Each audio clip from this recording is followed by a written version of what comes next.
Glory to Jesus Christ.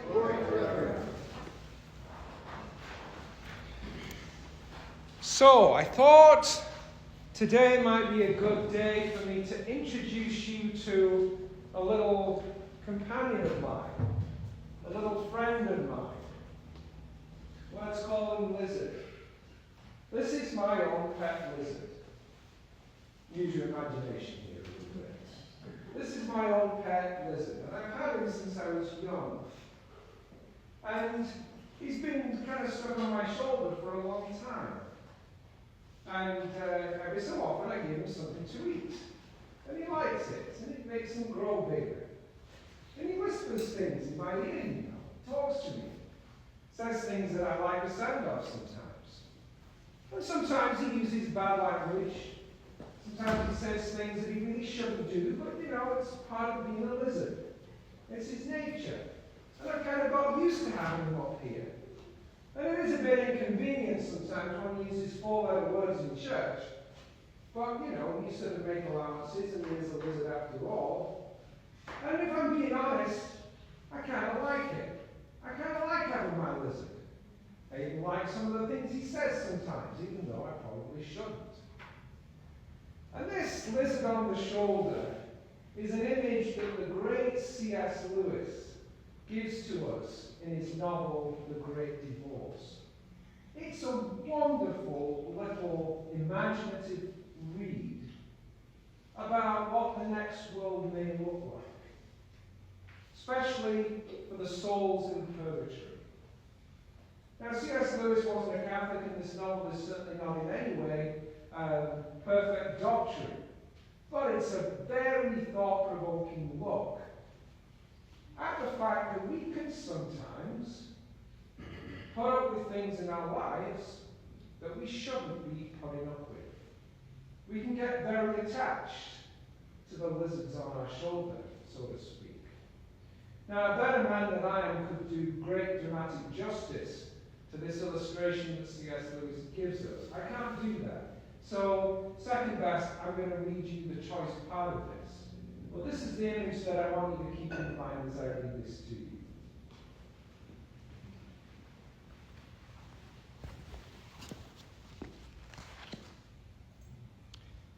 So, he is describing how ghosts, which we can say are souls in purgatory, how ghosts get to visit heaven to see if by any chance they can possibly stay there. To see if they can somehow ready themselves to become more real, more substantial, and so therefore stay in heaven rather than staying in purgatory. So he says, I saw coming towards us a ghost who carried something on his shoulder. What sat on his shoulder was a little red lizard, and it was twitching its tail like a whip and whispering things in his ear. As we caught sight of him, he turned his head to the reptile with a snarl of impatience. Shut up, I tell you, he said. It wagged its tail and continued to whisper to him. The man ceased snarling and presently began to smile. And then he turned and slowly started to limp away. Going so soon? Said the voice of an angel. Yes, I'm going. I'm off, said the ghost. Thanks for all your hospitality. But it's no good, you see.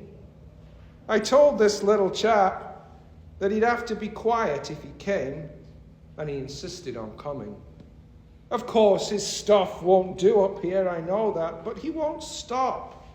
I shall just have to go home.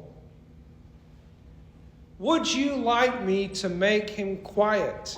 Said the flaming angel. Of course I would, said the ghost. Then I will kill him, said the angel, taking a step forward.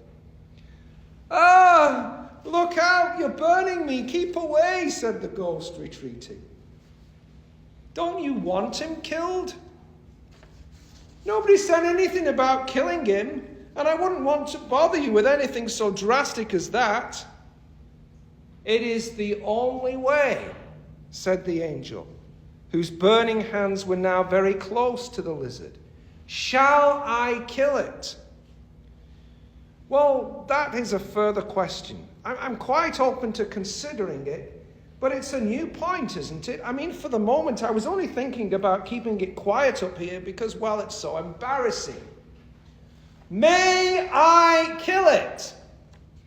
Well, there will be time to discuss that later. There is no time. May I kill it? Please, I never meant to be such a nuisance. Please, really don't bother. Look, it's gone to sleep of its own accord. I'm sure it'll all be all right now. Thanks ever so much. May I kill it? Honestly, I don't think there's the slightest necessity for that. I'm sure I shall be able to keep it in order now. I think a gradual process will be far better than killing it. The gradual process will be of no use at all. Don't you think so? Well, I'll think over what you've said very carefully. I honestly will. In fact, I'd let you kill it now, but as a matter of fact, I've not been feeling very well at all today. It would be silly to do it now. I'd need to be in good health for the operation. Perhaps some other day, maybe. There is no other day. Get back! You're burning me. How can I tell you to kill it? You'd be killing me if you killed it. That is not so. Why, you're hurting me even now by being close to me. I never said it wouldn't hurt you. I did say it wouldn't kill you. Oh, I know, you think I'm a coward, but it isn't that. Really, it isn't. I say, let me run back by tonight's bus and get a second opinion from my own doctor. I'll come again the first moment I can. This is the only moment. Why are you torturing me? You're jeering at me. How can I let you tear me to pieces? If you wanted to help me, why didn't you kill this damn thing without asking me before I knew? It would be all over by now if you had. I cannot kill it against your will. That is impossible. May I have your permission? The angel's hands were almost closed on the lizard, but not quite. Then the lizard began whispering to the ghost, and then chattering so loud that I could hear what it was saying. Be careful, it said. He can do what he says. He can kill me. One fatal word from you and he will. Then you will be without me forever and ever. It's just not natural. How could you live? You'd only be a sort of ghost, not a real man like you are now. He doesn't understand. Maybe natural for him, he's an angel, but it isn't natural for us, it isn't natural for you. Yes, I know there are no real pleasures now, only dreams that now that you're a ghost. But isn't that better than nothing? And I'll be so good. I know sometimes maybe I've gone too far in the past, but I promise I won't do it again. I'll give you nothing but really nice dreams, all sweet and fresh and almost innocent. May I have your permission, said the angel to the ghost. But it will kill me. No, it won't. But what if it did? You're right. It would be better to be dead than to live with this creature. Then may I kill it?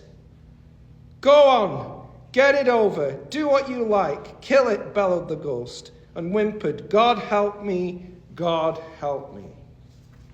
And the angel kills the demon, and the ghost transforms into a glorious, real, solid person and enters the kingdom of heaven. I think that image is truer than most of us would care to admit. What are we making excuses for in our lives? What are we letting sit on our shoulders, so to speak, that we should have got rid of a long time ago? St. Paul in the epistle to the Colossians today says, when Christ appears, then you too will appear with him in glory. Put to death, therefore, all the bad stuff. Now is the time. Put it to death. If you want an Islamic image, now it's time for jihad. And jihad originally and properly is the war against sin. Now is the time. He's about to appear. We have less than a couple of weeks. He is about to appear in glory and wants you and me to appear in glory with him. Therefore, put it to death. That is the message that the church gives us today. All the junk. You know what it is for you. The resentment, the bitterness, the lust, the anger, the unforgiveness, the laziness, whatever it is. You don't need a second opinion. You don't need to be 1 foot in and 1 foot out.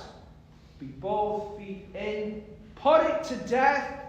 So what? So that you can appear with him in glory. So that you can come to the glorious feast that the Lord is inviting you to. So that you won't have to make silly excuses about the oxen you've bought, or the wife you've married, or the business that you have, or the new land that you have to go and inspect. So that you can say, yes, I am coming to this rich feast. You know, the image in the gospel is a terrible one. This wonderful, hospitable master who's prepared this wonderful, sumptuous banquet for his friends who just can't really quite be bothered to respond. Don't let that be you. We know there's a banquet coming in less than 2 weeks. We know we're invited. But of course, the terrible thing is that the physical banquet might get in the way of the heavenly banquet. Let us not give excuses. Let us respond to the invitation that is before us. Let us let Christ be all in you. Let's not be partial anymore while we still can. Let us put all the garbage to death and then come and enjoy the feast that has been prepared for you and prepared for me from before the beginning of the world. Glory to Jesus Christ. Glory.